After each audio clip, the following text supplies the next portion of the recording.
Hey, what's up, guys? Howdy, welcome. This is Conversations with LK. I am LK. I'm LaTanya King, and I wanted to come on and kind of share with you things that are going on in my life, how to deal with certain things that may be going on in your lives, how I dealt with those, and maybe give you some suggestions of how you can deal with those. I also want to come on and also provide education as well.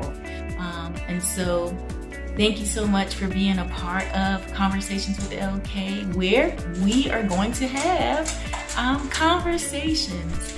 I hope the information that I put out is one that will inspire, will encourage, will, equip you, will also edify you. And so I cannot wait to go on this journey of learning myself, along with sharing that with you guys. And so I want to say thank you so much, and I love you guys. And be amazing, okay? We appreciate you. I appreciate you so much. So thank you. Stay tuned for more to come. Hi, welcome. My name is LaTanya King, and this is Conversations with LK. I want to have my guests introduce themselves. Hi, I am Shalina Tingman, local Dallas-Fort Worth realtor, trainer, teacher, mom. I'm a lot of stuff. She is a jack of all trades. Master of none. Well, today I brought Shalina in to kind of share with her her testimony, how she began her journey to her purpose. Yes. And Shalina, I want you to tell the people, because right now I feel in America, with the big resignation and the great resignation and everything, people are striving to find out what their purpose is, and then how their purpose can make room for them to help them sustain them in the purpose. So kind of share with us, what was it like? How was your purpose journey? Because I feel like you're on your purpose right now. I'm on my purpose journey. And what I'd like to add to that is that I think the journey is never ending. It's something where you're constantly rediscovering, and if you're staying in tune with what God is giving you, there might be some shifts and changes along the way. Yes. And so I like to say, never get complacent in just one place. Okay. Always be attuned to hear what he's saying. Yeah. Because I know sometimes we have these visions that we want, and we want it so bad, and we pray so much for it. God's like, okay, all right, here, take this, but that's not what he had for us. So then if we start listening, you really start to hear what he actually had for us, and then you can walk into it. Right. So I started out in education because, coming from New York, born and raised Brooklyn, New Yorker, I was in education. I taught for 15 years. I got licensed in real estate in New York, but I didn't do anything with it. Oh, you talk about jack of all trades? I went to all schools. I went to cosmetology school. I went to real estate school. I went to just about every school except for culinary, which is why I don't cook now.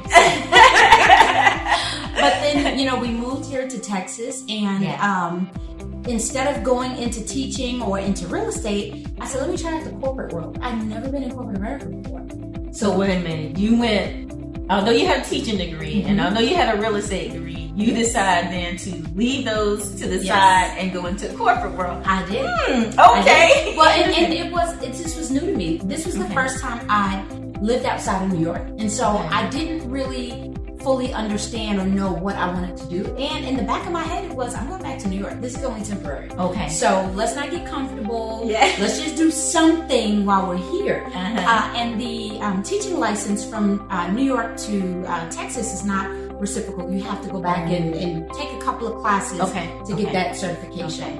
And so I realized really quick, I was working for this big corporate office here in Plano, Texas, and it wasn't for me. It just, my first corporate job, it just did not go well, really. It was one of those things where I didn't like what I considered the micromanaging. Oh, yes. It was just not me.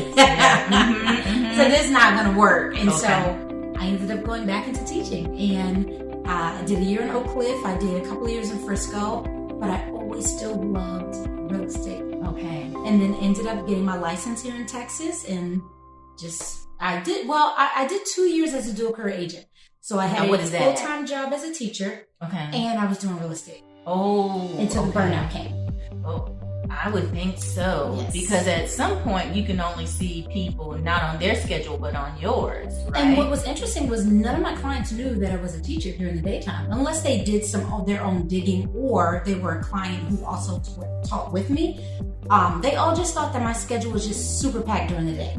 Okay. So I never told anyone, hey, by the way, I'm doing this during the daytime, so I can't help you. And I would go on appointments. I would go on appointments 9, 10, 11, sometimes midnight, and then drive all the way back home and then repeat it all again the next day. Oh my God. Well, this is a thing of rinse and repeat. Yes. Oh my goodness. Yes. So I wanted to kind of then, you said something early in the conversation that sometimes we want our purpose fulfilled so bad that we go before God. Yes. And I remember Pastor Michael Todd said that. He said sometimes we want something so bad that instead of praying about it and hearing from God and then going.